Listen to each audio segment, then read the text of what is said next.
We continue our Rural Radio Network Roadshow. We're now at the Nebraska College of Technical Agriculture in Curtis, and we're talking about the student experience, what students can expect if they choose to come to NCTA. I've got three of the best here to tell us all about that, three folks who help make that experience great. I'm going to have each of you introduce yourselves, tell us your role here at NCTA, as well as the area that you help advise and coach in. We'll start right here. All right. I'm Allan Taylor. I'm Assistant Professor of Experiential Learning here at NCTA. I also coach the clay shooting team. Hi, I'm Leighlynn Towne. I work in the Veterinary Technology department, instructing vet techs, and then additionally, outside of the classroom, I coach the stock dog team here at NCTA. Hi, I'm Joanna Hergenreder. I serve as an Associate Professor in Animal Science, as well as the LTC and Equine Coordinator, which allows me to work with the arena and the horses on campus, and then lastly, I serve as the ranch horse team coach.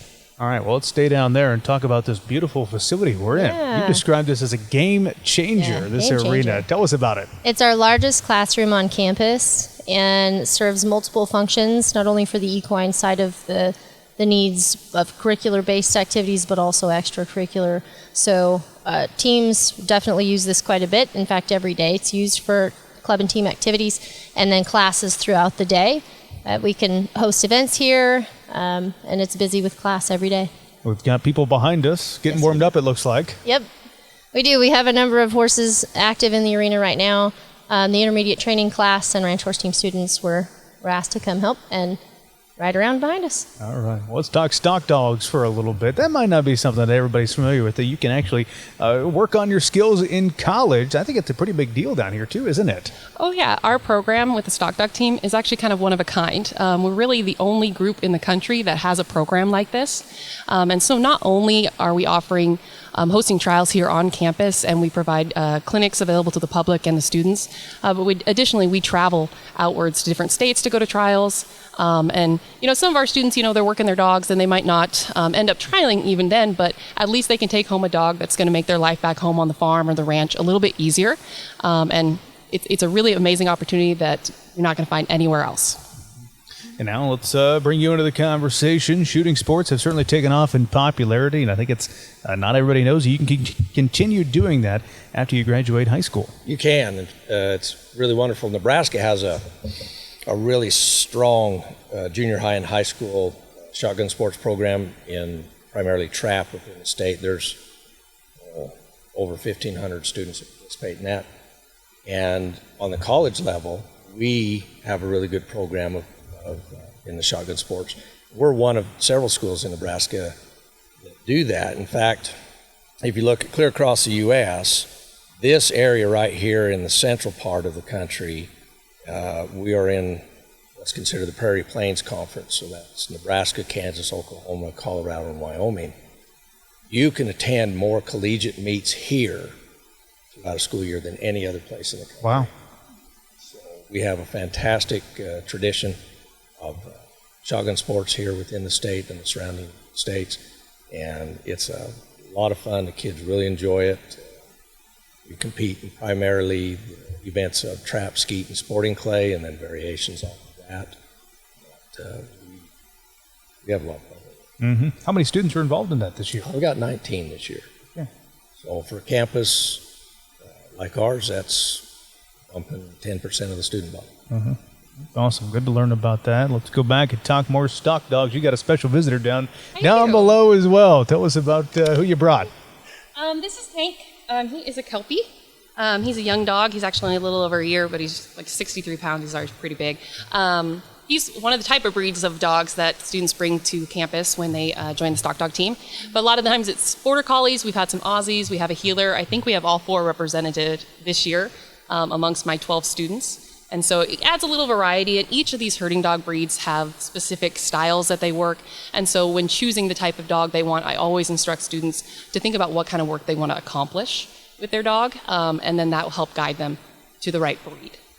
So let's talk more about that, because I'm interested. What all can you do? You say you got to guide the kind of work that your dog can do. What are the options? For the work they do? Yeah. Well, you got gatherers. So your Kelpie and your Border Collie are natural gatherers. So they're going to have a genetic tendency to want to get around to the backside of those animals, and bring them towards you, bring the game in. And then your Aussies and your healers are drivers. And so they naturally want to be on your side and help you push stock away. And that doesn't mean that we can't teach them to do the other one. It's kind of like you're either right-handed or left-handed. And so, yeah, riding the other way might feel a little weird and awkward. But I mean, if you really practice that, you get pretty good at the other way as well. And so that's how it kind of goes. And we approach each dog as an individual. And that's one of the amazing things about my job as well, is I get just every student's different, every dog's different. And we have kind of a set method of how we're going to build them up to get to where they want to go. But sometimes we have to be flexible. And that's a great learning experience for the students as well, is sometimes it's going to take patience. Some days are good, some days are bad. And sometimes we have to think about what's good for the dog versus what we want. So thinking of others. And finally, back on the equine side of things, similar to dogs, you can bring your animals to college with you. That's a pretty good selling point. Yeah, and to build on Leighlyn's comments about Stock Dog, it's really similar in that it's a learning model that's unique to NCTA as an institution and our dedication to experiential learning, because they get to bring their animal with them. Now, it's not required. We do help connect students that don't have or aren't afforded the opportunity to have their own animal. But it's a very unique learning model that, because of our size and our facilities, like we have here, we can accommodate that. And we have the faculty that really love to work with students on a one-on-one basis. And I think it's a cool challenge in the equine space, both with our ranch horse team, our rodeo team, and the equine curriculum in general. We are in a place where we can work and meet the student right where they're at. And it's very individualistic, but they also get to belong to something bigger, a class or a team. And so they get the best of both worlds. So on the equine side, the ranch horse team is really unique because it's developmental. They don't have to come on a made horse. They can work from the bottom and work their way up. So some of the horses behind us, we have Weston, who is on a non-pro horse. He does all the things that us trainers do, to the beginner that's never shown. And then rodeo, there's a whole nother animal in that. It's so unique that an institution of our size has 2 equine teams. And the reason we get to do that is because they serve very different niches. Rodeo team, they're competing right out of the gate within NYRA, and so they're on horses ready to go. Ranch horse serves more the developmental side of things. So they're still working cattle, they're doing the reining patterns, they're competing with other colleges, but those teams serve different needs. That's pretty special that we get to offer both. With those teams you're talking about, I imagine that involves quite a bit of travel and gives the students an opportunity perhaps they have not had yet. Exactly. For instance, our rodeo team is in River Falls, Wisconsin right now. I hear it's really wet up there. There was some questions about mud. But yeah, they get to go as far as Wisconsin, as close as McCook, between those 2 teams. The ranch horse team is really... I think it's privileged because we don't have to travel quite as far. Okay. We go Colorado, Wyoming, here in Nebraska, and then Nationals is Amarillo, Texas. So. All right. Back on the Stock Dog team, I want to talk about the student experience. What do you hear from students that have the opportunity to learn more about, it's really a trade, and get hands-on experience in that? Well, like I said, the students really enjoy it. And funny enough, we had an experience probably this last year at spring semester where I had a student who didn't join into the last semester, and him and his dog really just took off in January, and we're actually able to trial come the spring trial we had at the end of the semester, which is almost kind of unheard of how well they progressed. And then he just loved it. And I'm like, see, you wish you'd started early. They catch that bug, and then we hope they do. And we hope that they can take their lessons they learn here or their skills they've learned here out into the real world, whether that's training for their own or training for the public. We have graduates from the Stock Dog team who are out there working dogs for the public and coming to trials still. So it's great to see that the impact isn't just these 2 years, it's beyond that as well. And I could say that's true for all the teams here. Agreed. Taking that and spreading it out into their own communities. Got it. Well, for my final question, we'll round out with Allan Taylor. How important are these extracurricular and these team activities to the NCTA education? I think they're paramount. I think too often students maybe get focused up on just the academics, and I don't make to be light about the academics. We want the students to achieve great things academically, but college, especially in NCTA, is much more than just the classes that you attend.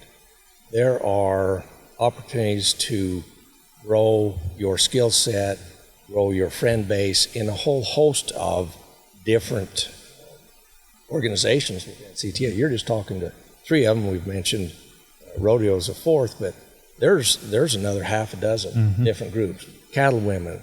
Over 20. Cattlemen. Yeah, Over 20. Over 20. Anyway, myriads. And I take from my own life. When I went to undergrad at Utah State, I did not join the animal science club until late in my college experience. I have always regretted that I did not immerse myself right from the get-go in that kind of a thing, because I made a lot of good friends. I had great experiences, and students who don't take advantage of all these opportunities of extracurricular activities that exist at NCTA or whatever school you're going to, they're missing out on some wonderful life experiences that they'll look back on fondly when they get old like me.